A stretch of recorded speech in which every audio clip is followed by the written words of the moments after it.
시청자 여러분 안녕하십니까? 2021 서울 도시건축 비엔날레 토크의 진행을 맡은 손민아입니다.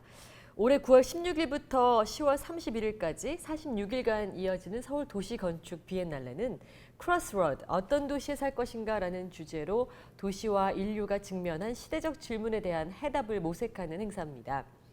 코로나19 사태는 시민들의 건강은 물론 경제활동, 생활 패턴, 그리고 정신건강에 이르기까지 우리 삶의 모든 부분에 타격을 입혔죠. 이러한 위기로부터 우리가 회복할 수 있도록 돕는 도시의 역할과 능력에 대한 논의가 시급해졌는데요. 코로나19를 포함한 보건 및 경제 위기, 자연의 훼손과 기후변화, 고령화와 양극화 같은 심각한 사회적 문제들도 도시의 미래를 위협하고 있습니다. 코로나19와 같은 또 다른 위기가 닥쳤을 때 우리의 도시는 과연 효과적으로 그것에 대처할 능력이 갖춰져 있을까요?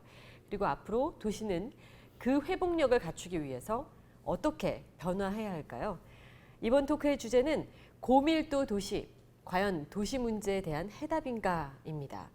자연 환경의 파괴를 줄이기 위해서 도시의 무분별한 확장을 막고 현재 도시를 한정된 면적 안에서 고밀도로 성장시키는 그런 도시, 이른바 콤팩트 시티로 바꾸려는 건축가와 도시 계획가들의 움직임이 한층 더 두드러지고 있는데요. 특히 도시에서 잘 활용되지 않고 있는 지하 공간을 새롭게 발견하고 개발하는 데 움직임에 초점이 맞춰져 있다고 합니다. 이번 비엔날레에서는 지상과 지하의 키워드를 통해서 도시의 밀도를 재점검하고 효율적인 방안을 모색하고자 합니다. 과연 고밀도 도시가 많은 복합적인 문제들을 해결해 줄 수 있을지, 또 다른 사회적 문제를 초래하지는 않을지 오늘은 이에 대해 토론해 보도록 하겠습니다. 함께 하실 분들을 소개해 드리겠습니다. 홍익대학교 건축학과 유현준 교수님 모셨습니다. 안녕하세요. 안녕하세요. 네, 반갑습니다. 그리고 건국대학교 부동산학과 심교원 교수님 모셨습니다. 안녕하세요. 안녕하세요. 반갑습니다. 네, 토론에 앞서서 먼저 좀 짚고 넘어가고 싶은 개념이 있는데요. 이 고밀도 도시라는 말에서 밀도의 개념은 정확히 뭘 말하는 건가요? 단위 면적당 얼마나 많은 사람이 사느냐? 저는 그렇게 이해를 합니다. 연면적이 얼마나 높으냐? 그렇게 볼 수도 있고요. 인구를 가지고 측정하는 건가요? 저는 개인적으로 이해할 땐 그렇게 이해를 합니다. 네, 교수님. 일반적으로는 이제 총밀도, 순밀도 나눠 가지고 네. 1헥타르, 헥타르라 그러면 한 3,000평 되거든요. 네. 헥타르에 몇 명이 사느냐를 따집니다. 서울은 따져보면은 1헥타르당 한 160, 70명 정도가 되고, 네. 뭐 우리가 신도시라고 하는 일기 신도시 그런 것들은 한 대략 200인 밑으로, 그다음 저 신도시 중에 좀 과하다 그러면은 이제 한 300인까지도 가죠. 근데 순밀도라는 게 있습니다. 네. 공원 이런 걸 뺐을 때는 밀도라는 게 보통 한 3배, 4배 올라가거든요. 네. 그렇게 봤을 때는 이제 이미 서울은 고밀이 아니냐 이런 얘기도 나올 수가 있고, 그리고 이제 밀도를 얘기할 때 우리는 항상 고밀하고 과밀을 나눠야 됩니다. 네. 고밀, 용적률 1000%, 고밀 맞죠? 네. 근데 이제 용적률 1000%와 비슷하게 예를 들어서 롯데 슈퍼타워 1, 2, 3이 있다 치자. 네. 치면은 그럼 그게 고밀해서 굉장히 과밀이냐는 다른 문제예요. 과밀은 보통 그래서 오버크라우드라는 숫자를 많이 씁니다. 한 방에 몇 명이냐 이런 걸 따져요. 근데 롯데 슈퍼타워가 아무리 높아도 여기에 있는 오피스텔 같은 건 쾌적하게 돼 있기 때문에 그냥 고밀이라 표현을 하고, 예를 들어서 이제 어떤 판자촌이랄까요? 네. 서울역 앞에 판자촌은 2층, 3층밖에 안 되고 용적률이 한 200%밖에 안 되는데 한 방에 10명이 사는 경우도 있을 네. 수 있습니다. 이런 것들은 이제 고밀이라는 표현보다는 과밀이라고 나누고 있죠. 아, 그렇게 되는 이래서 이제 거군요. 병리적 현상이 있다 없다를 가지고도 나누기도 하고 그렇습니다. 네, 제가 딱 그 부분이 좀 이해가 안 됐었어요. 그러니까 물론 인구 밀도라고 하는 건 또 아니잖아요, 이게. 그래서 그렇죠. 인구만 갖고 한다기보다는 뭔가 어떤 지금 말씀하신 네. 것처럼 뭐 건물의 형태라든지 이런 거에 따라서 어떤 곳은 사람이 많지만 주거 공간은 하나밖에 없을 수도 있고 네. 그러니까요.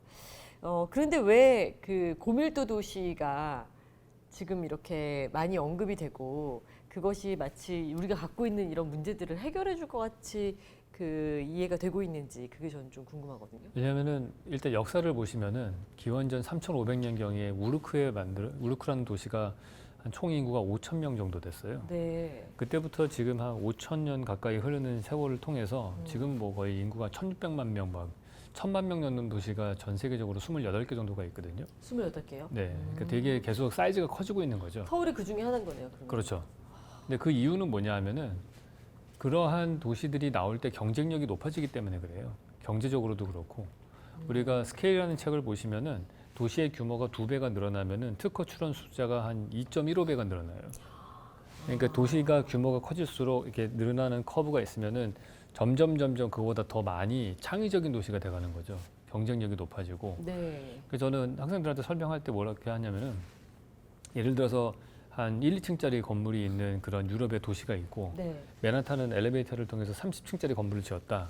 그럼 두 도시의 산업 구조를 보시면은 옷을 만들어 파는 사람 입장에서 보면은 이 1, 2층짜리 도시 건물에 있는 도시에서는 사실은 뭐 일단 목칼 갖고 와서 실 만드는 공장 갔다가 마차 타고 옷감 만드는 공장 갔다가 마차 네. 타고 옷 만드는 공장 갔다가 마차 타고 옷가게에 실어 놓으면은 다른 사람이 마차 타고 올 때까지 기다려야 돼요. 근데 30층짜리 빌딩에서는 4층에 실공장, 3층에 옷감 공장, 2층에 옷 공장, 1층에 옷가게 놓으면은 5층부터 30층까지 사람이 와서 살 수 있거든요. 엄청나게 효율적으로 그렇죠. 바뀌네요. 그러니까 경제적으로 봤을 때 이 한 사람이 하루 24시간 동안에 만날 수 있는 사람의 숫자가 밀도가 높을수록 많아지는 거고 그럴수록 더 많은 시너지 효과가 나면서 그게 이제 저는 시냅스라고 표현을 하는데 그런 시냅스의 밀도가 높아질수록 개수가 늘어날수록 경제적인 기회가 많아지는 거고 창의적인 것이 만들어질 수 있는 거고 그래서 역사를 쭉 보시면은 한 시대를 이끌어갔던 국가들이 있는데 네. 그 국가들은 대표적인 도시가 있어요. 런던, 파리, 로마, 뉴욕 같은 도시들이죠. 근데 그 도시들은 당대에 가장 밀도가 높은 도시예요. 그러니까 그런 시스템을 만들었을 때 결국에는 경제가 활성화되고 창의적인 생각이 나오고 무엇보다도 계층 간의 이동 사다리도 많이 생기는 거고요. 네. 그게 부의 이동도 더 많이 일어나고 아, 그런 기회가 많다는 얘기네요. 네. 왜냐면 우리나라 보시면은 과거에 5.1장 했었잖아요. 네. 그 닷새에 한 번씩 모여서 장을 봤어요. 왜냐하면은 밀도가 낮았기 때문에 그런 거예요. 근데 매일매일 장이 열리는 도시가 있다고 칩시다. 그럼 둘을 비교하면 화폐 통화량이 몇 배 차이 나는 거잖아요. 그 화폐 통화량이 그만큼 적다는 얘기는 부자가 될 가능성이 그만큼 적다는 얘기죠. 네. 그러니까 새로운 부자가 나올 가능성이 낮아요. 네. 밀도가 높을수록 지금 사실은 이렇게 좋아요. 온라인으로 많은 게 이루어진 세상인데도 그런가요? 근데 이 온라인으로 만들어진 세상에서는 네. 항상 온라인만으로는 안 되고 오프라인 공간과 온라인 공간이 두 개가 다 병행돼야 되거든요. 네. 서울이 사실은 경쟁력을 가지게 된 시점이 저는 90년대 우리가 인터넷을 깔면서부터라고 보거든요. 네. 그때 확 어떤 사람들을 만날 수 있는 밀도가 높아졌어요. 네. 그러니까 그 전에는 사실은 다른 도시들하고 비교했을 때 크게 경쟁력이 많지는 않았어요. 어, 근데 다른 도시들을 뛰어넘을 수 있을 만큼 파리나 런던보다 밀도가 높은 그런 도시가 된 거죠. 어떻게 보면은 네. 사람을 만날 수 있는 기회가. 네. 그러면서 경쟁력을 가지게 된 거니까 아무리 인터넷 시대가 왔다고 하더라도 온라인과 오프라인 두 가지 기회를 다 가질 수 있는 기회로 가야 되는 거예요. 그런 도시로. 코로나 시대가 지나도 네, 저는 다시 코로나 원래대로 시대 돌아가서 그 양쪽이 같이 존재를 했을 때 네, 더 도시가 발전 그렇다고 가능성이 봅니다. 있다고 네. 보시는 거죠. 왜냐면 인간은 몸을 갖고 있기 때문에 음, 제가 흔히 드는 얘기로는 그런 얘기 많이 해요. A라는 사람이 마음에 드는 이성이 있는데 그 사람한테 가서 문자 보내고 화상 통화하고 하는데 B라는 경쟁자가 생겨서 문자 보내고 화상 통화하고 집 앞에 가서 꽃 들고 와서 서 있어요. 그럼 누가 이기겠냐고요. 아, 꽃이 아무래도 잘생긴 사람이 이기죠. 아, 그런 거예요? 네. 아, 온라인이라도? 근데 만약에 똑같은 조건이라면은 저는 B가 이긴다고 보는 거예요. 네. 그러니까 아마존닷컴 같은 그런 대표적인 온라인 기업도 네. 홀푸드마켓 같은 슈퍼마켓 체인점 인수해서 그 다음에 계속해서 오프라인으로 진출하려고 하잖아요. 아마존고 만들려고 하고 그리고 도시도 만들려고 하고 우주 여행도 간다고 그러고 막 그러잖아요. 네. 그러니까 온라인의 기회만으로 만족하는 기업이나 사람은 없을 거라고 봐요. 아, 그냥 이건 궁금해서 그런데 아까 1,000만 이상의 인구가 존재하는 도시가 28개 있다고 하셨잖아요. 네. 이거 일일이 다 말씀하실 수는 없을 테니까 어느 대륙에 가장 많이 모여 있나요? 유라시아 대륙이 제일 많이 아시아가 제일 많죠. 아시아. 네. 흥미로운 부분인 것 같아요. 왜냐하면 인구가 많은 것이 그렇게까지 크게 중요하게 거의 결정적인 역할을 할 거라고는 저는 생각을 못했었는데 혹시 교수님 더 하실 말씀 그 있으실까요? 인구가 아주 중요하고 온라인과 관련돼서는 19세기 말부터 논란이 있었어요. 우리 지금 19세기 말부터? 온라인까지는 아니지만은 네네네. 근데 철도가 처음 들어왔을 때 도시가 없어진다 이랬어요. 어, 왜 그런가 하면은 옛날에 19세기 중후반 때 네. 출퇴근은 다 걸어서 하고 근데 철도가 생기니까 도시가 없어져서 바깥에서 올 것이다. 네. 그 논란 때문에 도시가 붕괴된다는 적도 있고 아, 다 밖으로 20세기 나간다고 20세기 사람들이. 초반에도 자동차가 보급되면서 이제 도시는 없어졌다 이런 얘기했어요. 근데 도시는 더 강화되고 있고 네. 그다음 60년대에 한번 큰 변화가 있었습니다. 맨하탄 뭐였죠? 같은 거 보면은 사환이 굉장히 많아요. 서류 전달하는 거. 네. 60년대 팩스가 개발돼요.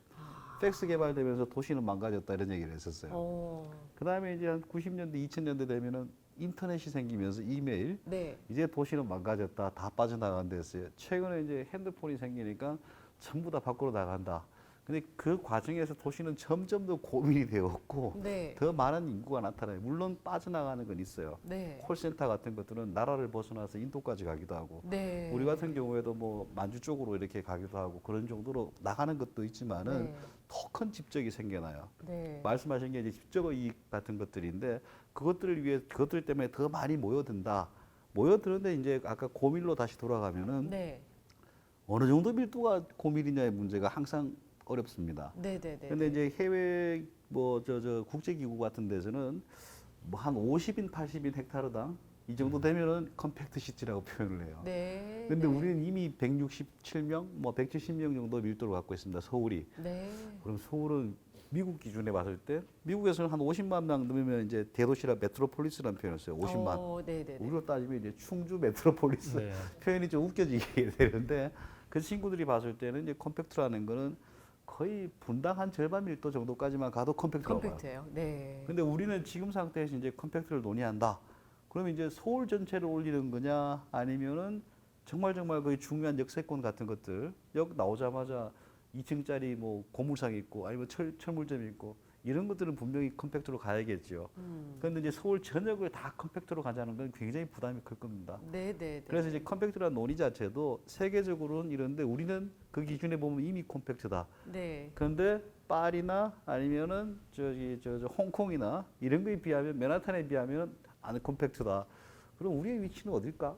그런 것들도 한번 고민을 해보고 네. 또 이제 지역별로 야 이건 정말 컴팩트로 해서 사회적으로 큰 이점을 주게 뻔한데 왜 이걸 못 하고 있을까? 거기에 보면 다 대부분이 규제예요. 그런 걸 뽑아서 진정한 의미의 컴팩트로 가도록 해주라. 네. 그런 것들이 이제 좀 이슈의 뭐 전제가 돼야 될 것 같아요. 네. 제가 왜 이 고밀도라는 말에 좀 그 관심을 가졌냐면 비전문가 입장에서 그냥 이 단어를 딱 들었을 때는 그게 뭔가 바람직해 보이지 않거든요. 네. 왜냐면 지금도 서울에서 너무 사람이 많은 것 같고 특히 이제 팬데믹을 거치면서 많은 분들이 실제로 거주지로 옮기기도 하고 와, 좀 공간이 필요하다, 자연이 있어야 된다, 너무 이렇게 컴팩트한 도시는 별론 것 같다라는 생각들을 사실 했어요. 그래서 궁금한 거는 그렇다면 이게 갖고 있는 어떤 부작용이나 단점은 없나요? 어떤 것들이 안 좋을 수 있나요? 고밀도 도시. 도시의 규모가 높아지면은 범죄율도 똑같이 2.15배, 2배 늘어나면 범죄율도 올라가요. 경쟁력만 높아지는 게 아니고. 네, 그러니까 그거는 항상 빛과 그림자가 동시에 존재하는 거죠. 네. 근데 우리가 이거를 도시는 어느 정도의 밀도가 적당하냐, 뭐 어느 정도의 인구가 제일 적당하냐, 이거는 되게 스투핏한 퀘스천인 것 같아요. 왜냐하면은 서울이라는 도시와 충주와 대구와 대전과 부산은 완전 다르잖아요, 케이스가. 그러니까 한 국가로 봤을 때 완전히 밀도가 높은 맨하탄 같은 메트로폴리스도 있어야 되는 거고, 아니면 더 저밀도, 중밀도 뭐 이런 것들이 혼재돼 다양하게 있어야 되는 거거든요. 그리고 특히 대한민국 같은 경우에는 시간 거리가 엄청나게 사실은 단축돼 있기 때문에 KTX가 뚫리면서 서울, 부산 제일 먼 도시가 2시간 15분 만에 가잖아요. 네. 이거는 그냥 거의 그냥 제가 볼 때는 조금 있으면 거의 그냥 남한 전체가 수도권이라고 볼 수 있는 정도 수준으로 될 거라고 봐요. 그래서 거기서 막 도시를 구분하고 이런 것도 웃기는 것 같고, 서울이라는 것도 너무 크기 때문에 이 지역마다 또 밀도가 다 다를 것이고, 네, 맞아요. 그거에 따라서 또 차별화가 될 수 있을 거라고 보거든요. 그래서 이게 뭉뚱그려서 뭐 도시가 뭐 얼마가 몇 퍼센트가 적당하냐, 이거는 좀 아닌 것 같아요. 네. 근데 이런 연구는 있습니다. 그게 도시 밀도하고 에너지 소비의 관계라든가 지속 가능한 발전과의 관계 연구가 있는데 학자들은 이렇게 봐요. 대각 이런 곡선을 그릴 것이다. 적정 지점에 있다. 네. 서울 인구는 얼마가 좋을까 분명히 있을 거예요. 네. 외국은 가면 서울에 30억이 살면 아마 못 살 거예요. 10억 명이 산다고 그러면 지금 그죠. 1000만이 사는데도 복잡한데 분명히 곡선은 이렇게 되는데 이게 몇 명이냐가 궁금하잖아요. 네. 근데 수많은 학자들이 전 세계 도시를 가지고 돌려봤는데 아직까지 이 지점까지 간 도시는 없다는 거예요. 아직까지요? 인구가 늘어날수록 효율이 좋아진다는 거예요. 네. 그러니까 그래서 이게 그래도 뭔가 안 좋은 데 지금 있지 멕시코 않을까요? 시티가 제일 큰 것 중에 하나거든요. 한 3천만 약간 안 되는데 네. 인구가 제일 많아요. 밀도가 높고. 네. 근데 그 친구들도 인구가 늘어나면 늘어날수록 효율성이 좋아지고 있어요. 아직. 그 대신 분명한 건 있어요. 멕시코 시티 20억이 살면 아마 효율성 떨어질 거예요. 야. 이게 어디 지점인지는 모르겠다는 거예요. 근데 저는 사실은 그 지점도 네. 지금 알 수가 없는 게 테크놀로지가 발달을 하면 계속 이동할 거라고 봐요. 그건 맞습니다. 한 그러기 가지 때- 기준점을 잡기가 네, 그러면 20억은 좀 저는 어느 시점에 가서는 지금 우리가 상상하는 것보다 훨씬 더 고밀화된 도시를 만드는 데가 있을 거라고 보고 그리고 그런 것들이 저는 이 이슈는 왜 아까 서울원에서도 잠깐 나왔지만은 인간이 서식하는 영역이 너무나 무한정 확산되고 있기 때문에 도시의 전반적인 풋프린트 면적을 좀 줄이는 쪽으로 가야 되는 그 책임이 있다고 봐요. 그리고 이 안에서 왜 밀도가 높아서 좋은 거는 뭐냐면은 걸어 다니는 거리 안에서 모든 걸 해야 된다. 네. 건축가들이 항상 얘기하는 거는 네네네. 워킹 디스턴스 안에서 걸어서 15분 내에 모든 거를 해결할 수 있는 도시가 가장 바람직하고 그런 밀도가 안 될 때 사람들이 차를 타고 다니기 시작을 하고 네. 그러면은 더욱더 도로가 차지하는 면적이 늘어나고 에너지 소비가 늘어나고 그거의 대표적인 도시가 LA 같은 도시가 있잖아요. 네네네. 거기는 그냥 결함 후라이 터트린 것처럼 쫙 퍼져 있거든요. 그게 훨씬 더 비효율적이고 에너지 소비에 안 좋은 그런 도시가 되는 거죠. 그래서 밀도가 높을수록 걸어 다니게 만들어서 그게 더 좋다. 네, 그런 얘기를 자꾸 하는 거죠. 네네. 최근에 그 몰포시스라는 건축 설계 사무소에서 계획안을 발표했는데 딱 그 한 15분 안에서 걸어 다닐 만한 그런 타운 정도 규모의 도시들을 만들어서 네. 얘네들을 그 사우디아라비아에 한 100마일인가에 걸쳐서 이렇게 점으로 도시를 만드는 그런 계획안을 발표를 했어요. 근데 거기 핵심도 그거죠. 이 안에서는 너희들이 그냥 타운처럼 살고 그 타운과 타운 사이는 초고속 열차로 연결되게 지하로 그렇게 하겠다. 그런 계획안이거든요. 네. 그래서 그게 실현될 수 있을까요? 돈이 있으면 하겠죠. 근데 뭐 어느 정도 효율적인지는 모르겠어요. 저는 사실 그건 좀 너무 지나치게 작은 규모라고 생각을 하는데 저는 다른 식의 스마트시티를 생각을 하고 있는데 네네네.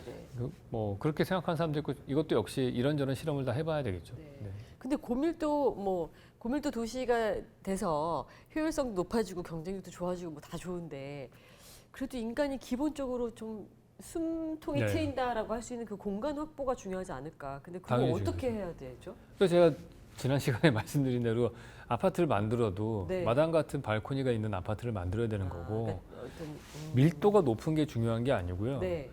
인간이 밀도가 높아지면 자연과 격리되어서 되게 삭막하다라고 생각하는 건 우리의 고정관념이에요.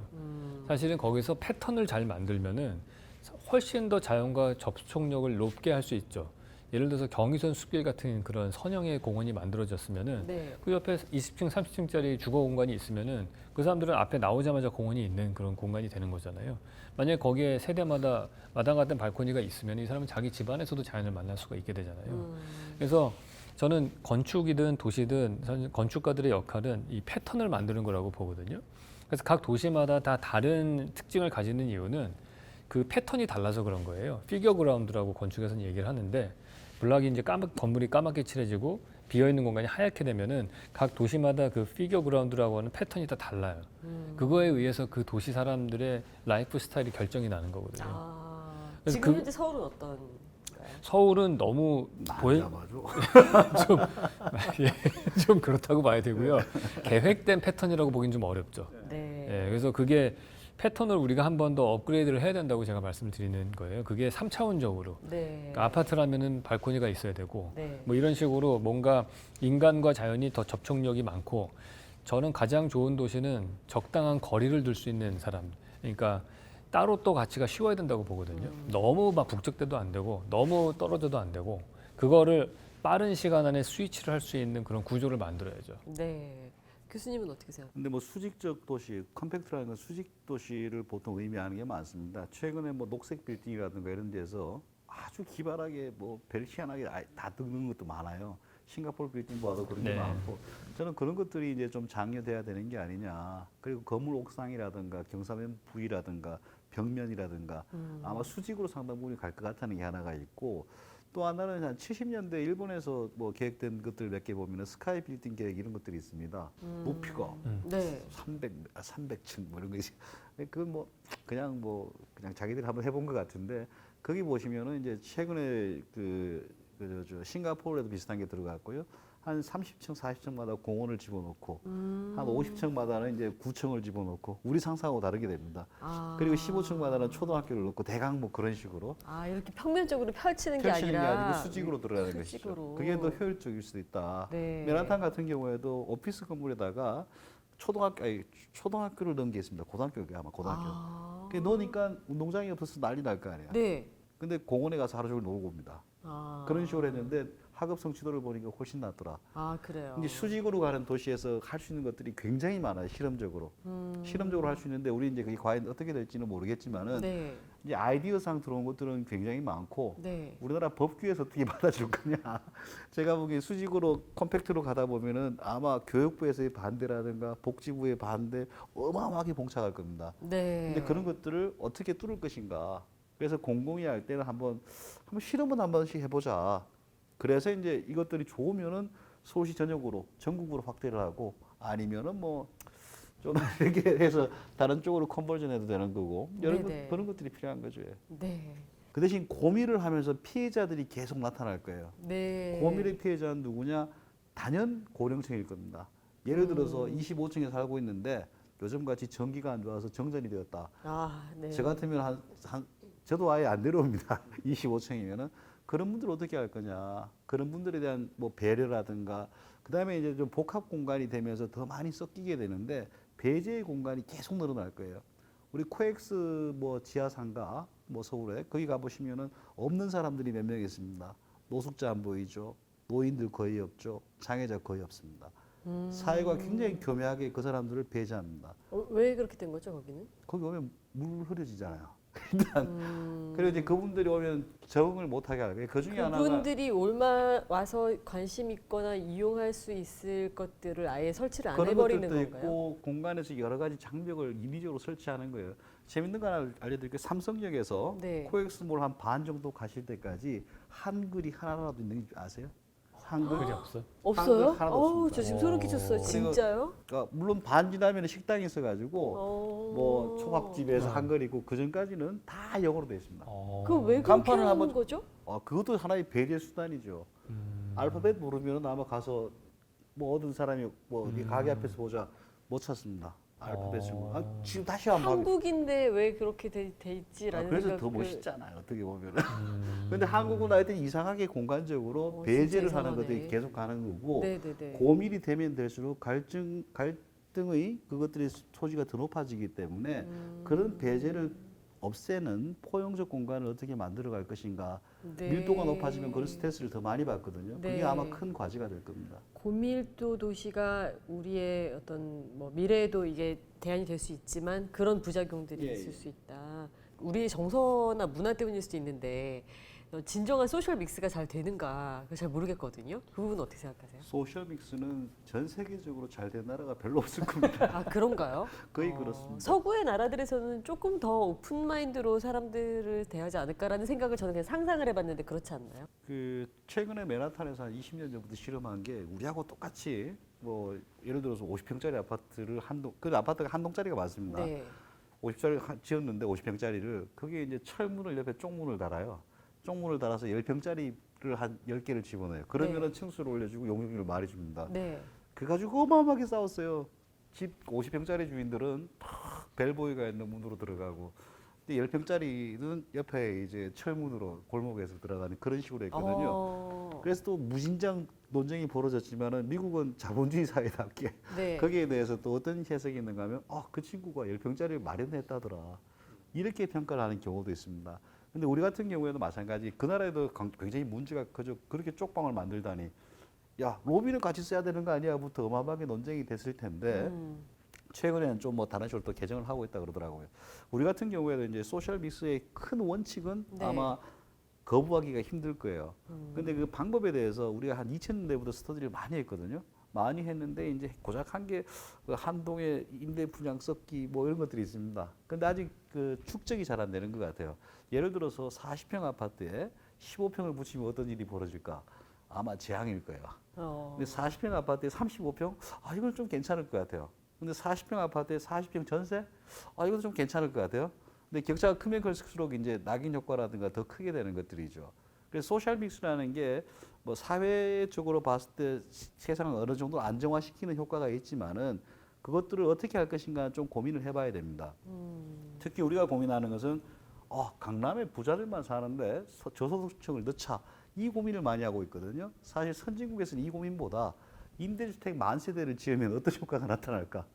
어마어마한 재앙입니다. 이거는 그래서 사실 임대주택을 많이 짓는 것들도 그건 왜 재앙이죠? 보통 이제 임대주택 그 같은 계층을 한 단지에 몰아넣으면은 네. 보통 정치 세력화됩니다. 아. 보통은 예를 들어서 우리나라 국회의원 선거만 해도 200표 차이 떨어지고 많잖아요.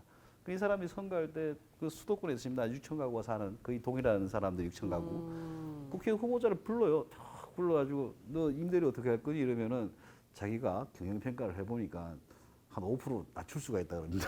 예를 들어서 아마 그런 식으로 하기에 정치는 당연히 그렇고요. 그런 것들이 쌓이면은 그 지역 자체가 아주 심각한 문제가 될 겁니다. 그래서 정치적으로 봤을 때 소셜 믹스라는 게 좀 다른 의미를 갖고 있다. 그래서 우린 부자한테 가난한 사람을 섞는 것들에 대해서는 당연히 고민도 하고 혜택을 줘야 되지만은 빈자들을 너무 그렇게 만들 것이냐. 임대 도시를 만들겠다 이런 구상까지 있었습니다. 근데 제가 아는 저 선진국의 교수들은 미친 짓이다 이랬거든요. 미국이 70년대 그 짓 해가지고 거의 경찰도 못 들어간 마을이 만들어져요. 그러면은 진짜 영화에서 보듯이 한 몇천 세대 만들어서 폭파도 시키고 세인트루이스에는. 네, 프로이트 아이고. 근데 그런 것들이 막 나오는 건데 소셜 믹스를 우리는 너무 아주 이상적으로 보고 있는 것 같아요. 그런데 네. 여러 가지 측면을 해야 되고 제일 중요한 거는 거기 거주하는 사람이 인간답게 살 수 있느냐의 문제. 그런 식으로 접근할 필요가 있다. 그리고 또 사적 공간하고 공공 공간 두 가지가 있을 거예요. 어느 네. 공간이나. 네. 그럼 공공 공간에서의 불평등과 이것들을 어떻게 해결할 것이냐. 그다음 사적 공간으로 인한 공공 공간의 불평등 문제를 어떻게 해결할 것이냐. 아직 과제는 많습니다. 굉장히 어려운 문제네요. 아주 이게 어렵습니다. 소셜 믹스라는 게 반드시 필요한데 지금 말씀 들어보니까 이거 어떻게 하느냐 네. 어려운 문제 아닌가요, 굉장히? 저는 소셜 믹스 할 때 항상 단적인 예로 드는 게 뭐냐면은 네. 제가 이제 외국에 나가면은 제일 먼저 친해지는 사람이 누구냐면은 일본 애들이에요. 왜냐면 일단 둘 다 영어도 못하거니와 일단 할 얘기가 없으면은 드래곤볼과 슬램덩크와 마징가 제트 얘기하면 다 통해요, 얘기가. 왜냐면 그 친구하고 나하고의 유년기가 똑같은 추억이기 때문에 그런 거거든요. 그래서 핵심은 뭐냐면 소셜 믹스라고 하는 거는 공통의 추억을 만들 수 있게 해줘야 돼요. 공통의 추억은 어떻게 만들어지냐 하면 이 도시 속에서 네가 어디 누구 집에 옆에 사느냐도 중요하겠지만은 공짜로 머무를 수 있는 공간이 많아져야 되는 거예요. 1층에. 네. 예를 들어서 강남이 정말 부자들만 사는 동네다. 그렇게 해서 뭐 소셜 믹스가 안 일어난다. 그래서 거기다 임대주택을 넣어야 된다. 실제로 들여다보시면은 논현동 뒷골목에 가면은 원룸들 되게 많고요. 저소득층자들 되게 많이 살아요. 근데 강남이 그런 이미지를 갖게 된 이유는 길거리에 벤치도 없고 앉으려면 커피숍에 들어가야 되고 커피값이 다른 동네보다 훨씬 비싸요. 도서관도 없고 공원도 없고. 그러니까 결국에는 벤치나 공원이나 도서관 같은 공짜로 머무를 수 있는 공간을 1층 레벨에 많이 만들어줘야지 누구든지 가서 거기서 시간을 보낼 수 있게 되고 그럼 그 지역에 대한 공통의 추억을 갖게 되고 그게 결국에는 장기적으로 봤을 때는 서로를 이해할 수 있는 바탕이 되는 거거든요. 미국 같은 경우도 되게 많은 그 갈등들이 많죠. 민주당, 공화당도 싸우고 있고 레이시즘도 어마어마하고. 근데 이 사람들이 대통합될 때는 언제냐면은 자기네 같은 스포츠팀 응원할 때, 뭐 내가 뉴욕 닉스 응원한다든지 아니면 브루클린 네츠를 응원한다 이런 식으로 될 때 한 마음이 되는 거거든요. 거기는 이제 인종과 뭐 소득이 하나도 없죠. 뉴욕 양키스 응원할 때에는. 그러니까 그런 그룹핑을 계속 만드는 거예요. 공통의 추억을 만들 수 있게. 우리나라도 가장 그 소셜 믹스가 가장 잘 된 사례라고 볼 수 있는 게 저는 2002년도에 시청화 광장이라고 생각을 하거든요. 그때 같이 응원하고서 붉은 악마 다 빨간색 티셔츠 입고 나가서 할 때 그 추억이 있기 때문에 그런 공통의 추억을 나중에 할 얘기가 있는 거죠. 그래서 그런 공간을 1층에다 많이 만들어주는 게 더 중요하고 1층에 그런 걸 많이 만들게 하기 위해서는 예를 들어 아파트 단지도 더 개방감이 있게 해야 될 거 아니에요. 1층에 많은 정원들이 있는데 그중에 한 30~40%는 오픈시켜서 외국 사람들도 언제든지 들어와서 쉴 수 있게 해준다든지 그럼 당연히 그 단지 사람들 싫어하겠죠. 그러면 그거를 건축적으로 뭐 레벨을 다르게 해서 해결할 수 있거든요. 도로 쪽의 레벨을 좀 낮게 해서 포켓파크를 만들어주게 하고 뭐 실제 단지 주민들이 쓰는 거는 한 1.5m 위에 레벨의 뭐 게이트 안쪽에 파크를 만든다든지 그러고 나서 그거를 개방해서 열어주면은 인센티브를 주면 되죠. 그러면은 결국에는 도로변에 있는 쪽에서는 아파트 담장 대신에 벤치나 도서관이 있게 해주고 포켓파크나 그리고 거기서 일어나는 손실들은 디벨로퍼들에게 다른 데서 뭐 예를 들어서 펜트하우스의 분양가 상한제를 풀어준다든지 그래서 거기서 왕창 돈을 벌게 해준다든지 뭐 이런 식으로 해서 트레이드를 하는 방법들을 해야 된다고 봐요. 그러니까 우리가 다시 정리를 하면은 1층에서 익명성의 상태에서 소셜 믹스가 일어나게 해야 된다는 거예요. 이 사람의 배경이 누군지 아는 상태에서의 소셜 믹스는 웬만해서 일어나기 어렵고요. 네. 저 사람이 뭐 하는 사람이고 얼마나 버는지 잘 모르는 상태에서 나와 공통의 추억을 만들 수 있는 공간을 많이 만들어줘야 된다고 생각을 해요. 네. 아, 말씀 들어보니까 마치 왜 여행을 가면 네. 우리가 명함 없이 네. 아무것도 없이 사람을 대하니까 친구가 되잖아요. 그렇죠. 그러니까 그런 것처럼 네. 그 다 거죽을 벗고 네, 만날 그렇죠. 수 있는 어떤 그런 공간적인 개념이 들어와야 되는 거겠네요. 네. 근데 그렇다 하더라도 예를 들면은 아까 교수님 말씀하신 대로 좀 어떤 특수한 시설을 만들어야 될 때, 예를 들면 뭐 그런 그 저소득층 아니면 뭐 그 정도는 뭐 그래도 괜찮은데 그게 아니라 뭐 장애인들을 위한 시설을 따로 만든다거나 아니면 뭐 노키즈 존을 만든다거나 뭐 이렇게 좀 특수한 어떤 시설이 들어온다고 했을 때는 그때는 좀 그게 소셜 믹스가 되는 게 좀 어려울 수도 있지 않나요? 사람들이 이미 마음 자체가 다친 상태에서 우린 그러고 싶지 않아요라고 만약에 반응을 한다면. 그래서 저는 꾸역꾸역 그렇게 소셜 믹스를 계속하는 게 맞냐라는 거에 대해서는 굉장히 회의감이 들고, 그래서 이제 그 할 때 굉장히 디테일하게 들어가면은 네. 약간 저감할 수 있는 방안들은 있을 거예요. 그런 것들을 적극적으로 도입해야 되는 것이고, 그런 시설들에 있어 가지고 이제 공공성 확보라든가 접근성의 확보라든가 이런 건 당연히 필요한 것들이겠죠. 근데 그 사람들 자체가 사는 거주지가 낙인 효과가 찍혀 있는 상황에서 갔을 때 이제 어떤 부부가 아 쟤는 뭐 108동 매도에 산대 임대주택이래 그렇게 하고 있거든요 지금. 근데 그런 상황에서 계속 어린이 놀이터에서도 그 어떤 부모는 쟤는 그렇다 이렇게 규정을 짓고, 그 초등학교 저학년 애들도 저 집은 그렇다 규정을 하고 있습니다 지금. 이 상황에서 그걸 계속 밀고 나가는 게 맞는지 완전히 새로운 방식을 한번 고민해야 되는 게 아니냐. 네. 그래서 이제 뭐 아예 그냥 별도로 만들어서 별도 공간 만들고 별도로 해서 다 그 대신 그 구역 전체로 봤을 때는 소셜 믹스가 되게 한다라든가 그런 것들도 고민은 가능할 거예요. 네, 네, 네. 알겠습니다. 자, 그러면 이번에는요. 고밀도 도시가 좀 살기 좋은 곳이 되려면 지금 보니까 여러 가지 문제점들도 있고 한데 어떤 것들을 좀 갖추면 고밀도 도시가 조금 더 살기 좋은 곳이 될 수 있을까 하는지에 대해서 이야기를 나눠보도록 하겠습니다. 한정된 도시의 면적으로 살기 좋은 동네, 살기 좋은 도시를 만들기 위해서는 정확하고 효율적인 방식으로 도시 공간을 가꾸는 게 핵심인 것 같은데요. 많은 건축가와 도시 계획가들이 비어있는 도시의 유휴 공간에 관한 관심을 그래서 가지고 있거든요. 지하 그리고 옥탑 이런 공간은 대표적으로 한국의 그 비선호 유휴 공간인데요. 최근 들어서 이런 공간을 새롭게 개발하는 프로젝트들이 늘어나고 있는 추세입니다. 과연 공간의 매력도가 높아질까 하는 의구심도 들긴 하는데 시민들이 이러한 공간에 실제로 애착을 갖고 사용할 수 있도록 하기 위해서는 어떤 방식으로 유휴 공간을 개발해야 할지 이번에는 이 문제를 놓고 자유롭게 토론을 한번 해보도록 하겠습니다. 먼저 심 교수님 네. 말씀하실까요? 그 뭐 데드 스페이스 또는 로스트 스페이스 그런 얘기를 많이 했었습니다. 80년대부터 그런 얘기들이 나온 것 같은데 거기에 대해서는 여러 가지 실험들도 있었고 네. 우리도 최근에 실험에서 조금씩 성공하는 것들이 나오는 것 같아요. 근데 제가 밖에서 봤을 때 가장 중요한 것은 네. 그걸 누가 이용할 것이냐, 누가 소유할 것이냐, 공공에서 애매한 공간들 있잖아요. 그 주체만 명확하면은 반은 성공했다고 봅니다. 이게 누가 확실하게 이용할 건데 언제까지나 이용할 수 있다. 근데 보통은 누구 것도 아니고 내가 지금 하고 있지만 내년 지나면 뺏길 거예요. 그러니까 제 자신도 거기에 신경 별로 안 쓸 겁니다. 근데 적어도 일정 기간 동안 확보가 돼 있고 그다음에 네. 비용 문제도 저렴하고 그리고 중장기적으로 관리를 어떻게 할지에 대한 그런 것들만 명쾌하게 만들어지면은 그 소유자라든가 시민단체가 알아서 더 좋은 걸 만들 거예요. 그래서 그런 프로세스를 만들어주는 게 중요한 거지. 저는 이제 개개의 사업에 있어 가지고 정말 나쁜 게 정치인이 가서 자기 친한 누가 있어요. 그래서 야 거기에 농구장 만들면 좋대. 그렇게 농구장 쓱 만들고 끝. 그래서 나중에 사실 더 좋은 게 나올 수도 있었거든요. 그 중에 이제 대표적인 거 하나가 저는 서울역 앞에 이렇게 고가 그걸 이제 뭐 신발 걸어놓고 하는 걸로 뭐 바꿨잖아요 그때. 네. 그때 제가 주장했던 건 뭔가 하면은 제가 아마 언론에서 제일 처음 하이라인 얘기를 했을 거예요. 하이라인과 비슷한 걸 얘기했어요. 그 뭔가 하면은 하이라인 짝퉁을 만드는 게 아니고 존치 상태에서 더 좋은 게 뭐 있는가를 고민해야 되지. 정치인이 하이라인 얘기하는 순간 하이라인 짝퉁이 나온 거예요. 그래서 그게 그런적 고민 없이 이렇게 막 들어간다는 것들.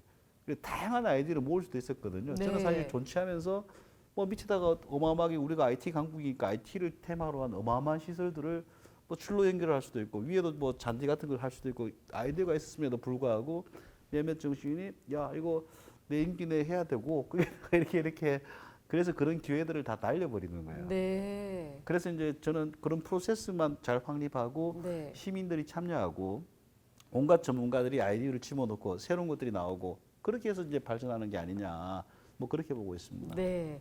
교수님 어떠세요? 저는 이런 데드 스페이스나 이런 것들을 많이 활용을 하려면은 네. 필지 디자인을 좀 바꿔야 될 거라고 생각을 해요. 우리가 지금 만들어 놓은 저는 건축가 입장에서 항상 보면 주어진 땅에서 이제 설계를 시작을 하잖아요. 네. 그러고 이제 도시 설계할 때는 이제 도로망부터 설계를 하는데 가장 보니까 한 도시가 얼마나 공간이 효율적으로 쓰이느냐 아니냐는 필지가 프로포션이 어떻게 되어 있느냐가 되게 중요하더라고요. 그래서 우리나라는 대부분의 필지들이 다 정방형으로 되어 있는 경우들이 많고 강남을 개발할 때에도 그리고 우리나라는 보통 그 대지 경계선에서 얼마 띄어서 지어라 얘기를 하고 그러다 보면은 자연스럽게 주변으로 건물과 건물 사이 온갖 짜투리 공간으로 데드 스페이스가 너무 많거든요. 네. 그런 공간들이 쓰이지 않는데 그거를 이번에 중규모로 우리가 만약에 재건축을 한다면은 네. 한 블럭에 뭐 30개 정도 되는 필지를 다시 합쳐가지고 그런 짜투리 공간들을 모아서 포켓파크 같은 걸 다 만들 수도 있고 중정을 만들 수도 있고 네. 무엇보다도 저는 지하 주차장을 만들 만한 크기의 규모로 건물을 만들어야 된다고 생각을 해요. 지금 우리나라의 가장 큰 그 작은 아파트를 선호하는 가장 큰 이유가 저는 뭐라고 생각을 하냐면은 일단 1층에 차가 없다라는 거예요. 일단 주차장으로 들어가고 1층은 보행 전용으로 돼 있잖아요. 네. 근데 그런 거를 만들 수 있는 규모는 굳이 3,000세대가 아니어도 되거든요.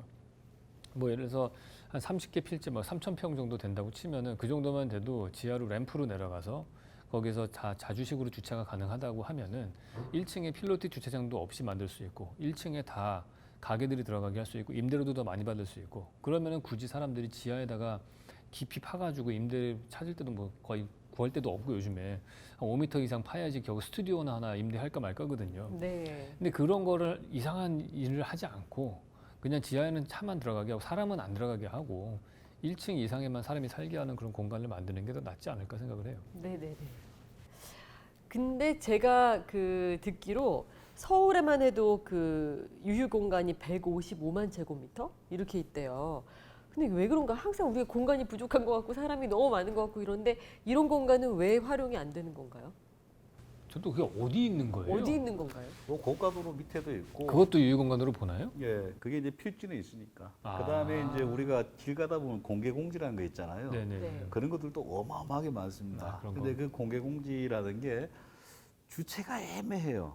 서울시가 관할은 하지만은 또 그 건물주가 갖고 있고, 그 다음에 거기를 또 우리가 알고 있는 것 중에 뭐 1% 이렇게 네. 공공 예술을 설치하잖아요. 네네. 그거 그 예술은 도대체 어떻게 하는지 모르겠습니다.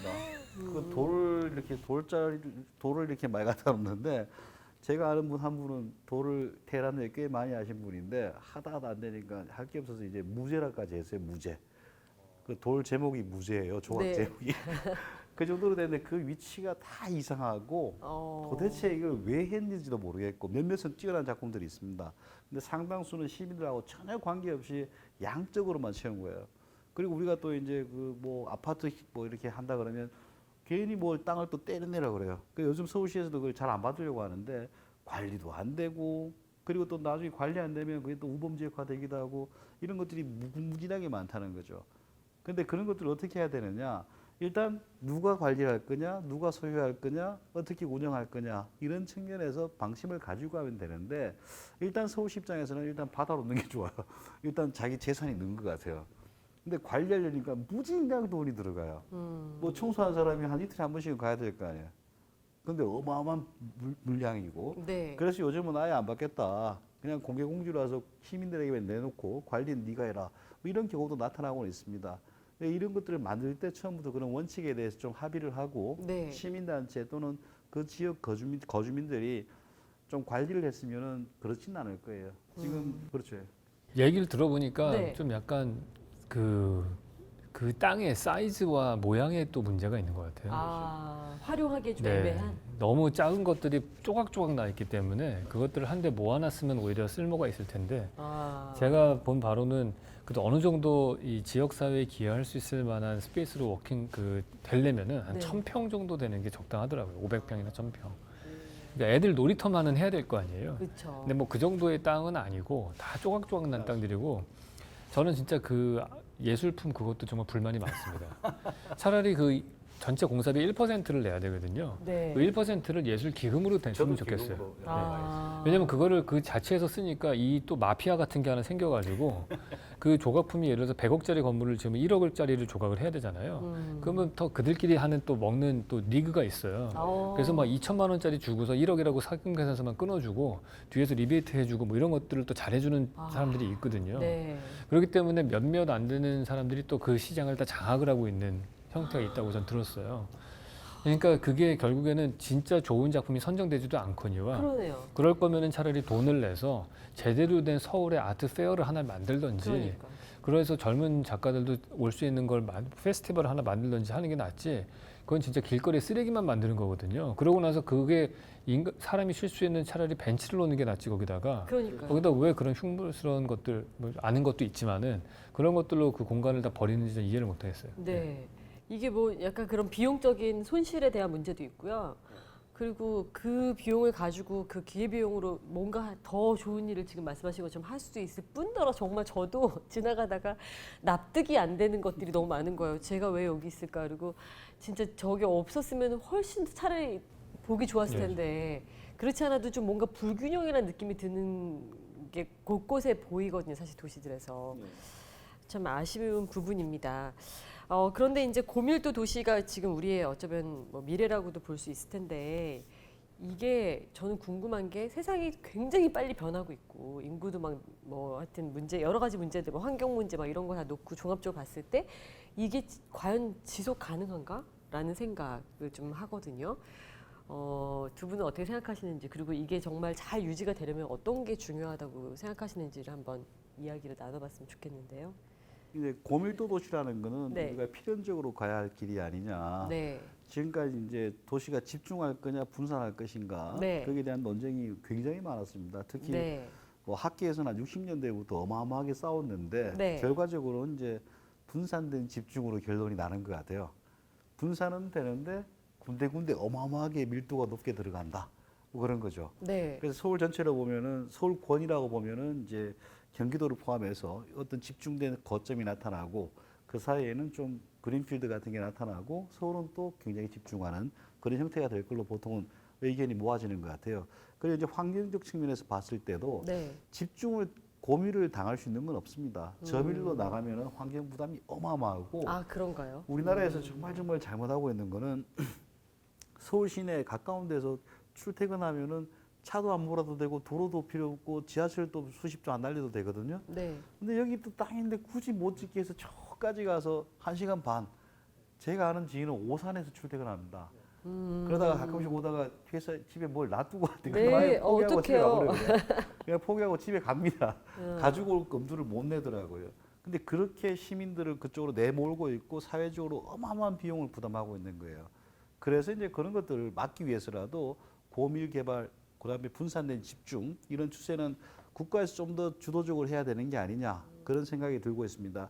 도시의 그 녹지 얘기도 안 할 수가 없는데요. 끝으로 서울 1인당 도시림 면적이 제 수치를 보고 말씀드리면 인당 4.38제곱미터다. 그래서 전국 순위에서 꼴찌다 이렇게 되어 있어요. 그런데 이게 저는 궁금한 게 그럼 세계적으로 봤을 때는 서울이 어느 정도 수준인지도 궁금하고요.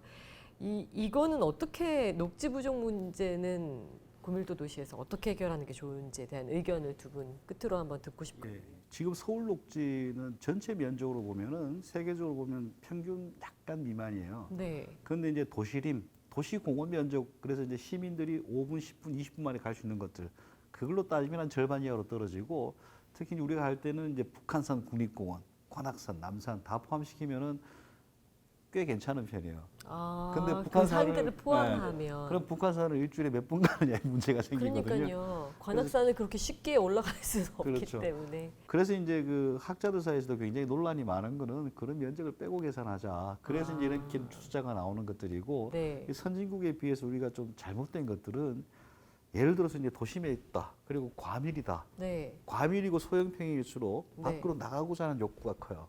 어, 특히 소형 아파트에 사는 어린애이. 네. 어린아이는 무조건 나가야 돼요. 네. 답답하니까. 네. 근데 60평에 살고 있는 사람은 안 나가도 돼요. 네. 자기 집에서. 특히 그런 것들이 좀 밀집한 사람들 동네 같은 경우에는 국가가 우선적으로 해야지 그 과밀로 인한 스트레스를 줄일 수 있고 나중에 사회적 비용도 훨씬 줄일 수 있을 겁니다. 건강 문제라든가 나중에 네. 범죄 문제라든가 네. 그런 것들을 가지고 전략적으로 접근해야 되지. 그냥 야 우리가 숫자가 작으니까 지금부터 해보자.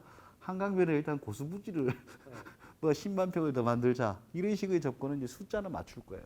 네. 숫자는 맞추는데 우리의 문제는 항상 숫자는 맞추는데 막상 가려면 없거든요. 네. 그런 것들을 한 시민 입장에서 거주민 입장에서 네. 사실 단독주택 많은 데에는 그런 게 별로 필요 없을 수도 있습니다.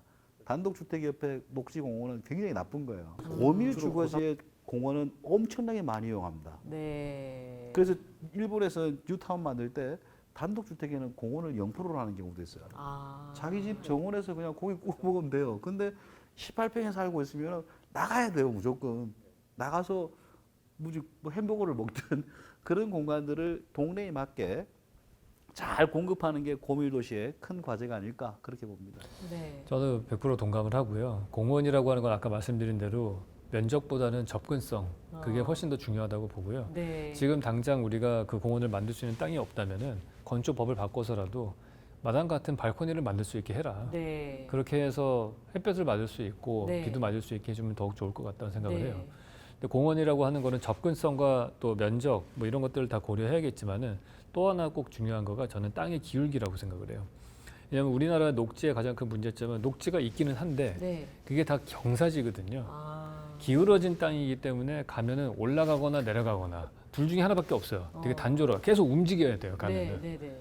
제가 뭐 친구랑 청계산을 뭐 한 2시간 넘게 등산을 하고 와도 집에 와서 생각해보면 저는 그 친구 등짝밖에 본 기억이 없어요. 그러니까 마주 볼 수가 없고 머무를 수가 없는 거예요. 아. 그러니까 평지에다가 녹지를 만드는데 우리는 포커스를 맞춰야 돼요. 네. 평평한 땅에 녹지가 있어야지 사람들이 와서 머무르고 얼굴을 마주 볼 수 있는 거니까 발코니를 만들어도 우리는 1.5m 폭으로 만들면은 폭이 좁고 길어요. 네. 근데 같은 면적이라도 얘가 정방향에 가까운 걸 만들어야지 마주 볼 수 있는 테이블을 놓을 수 있을 거 아니에요. 네. 네. 그러니까 그런 폭과 비례 이런 것들이 되게 중요하거든요. 그다음에 기울기 이런 것까지 감안을 해서 이거를 봐야지 전체 면적이 얼마고 몇 %니까 이것만 봐서는 안 된다는 거죠. 예.